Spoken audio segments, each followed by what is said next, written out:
मेरी सुरक्षा के साथ भाजपा सरकार खिलवाड़ कर रही है। मुझे एनएसजी सुरक्षा प्राप्त थी, भाजपा ने उसे हटा लिया। अखिलेश यादव साहब को अपनी सुरक्षा की फिक्र होने लगी और इसी मुल्क में मुसलमान असुरक्षित है। इसी मुल्क में मुसलमानों को लगातार दाढ़ी और टोपी देख करके लगातार उनको लिंच किया जा रहा है। बुजुर्ग मुसलमानों को मारा और पीटा जा रहा है। अखिलेश यादव साहब, जहां तक मुझे पता है कि अखिलेश यादव साहब को आज तक किसी ने मारने की धमकी तक नहीं दी है, ना ही उन पर कोई हमला हुआ है।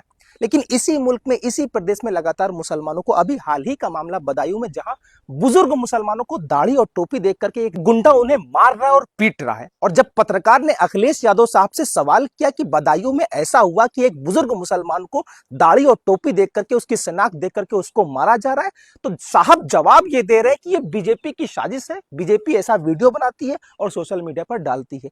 मतलब अखिलेश यादव साहब मुसलमानों के साथ, मुसलमानों की सुरक्षा के साथ खिलवाड़ हो रहा है, उस पर बोलना तक नहीं चाहते और सीधे ये बोल देते हैं कि ये बीजेपी वीडियो बनवाती है, बीजेपी डलवाती है।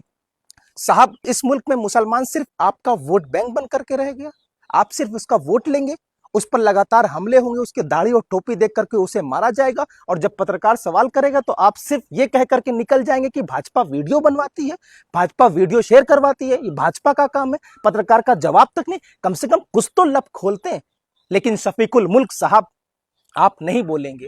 ना ही मुसलमानों के शफीकुल मुल्क, ना ही मुसलमानों के रफीकुल मुल्क। कोई भी मुसलमान का नहीं है।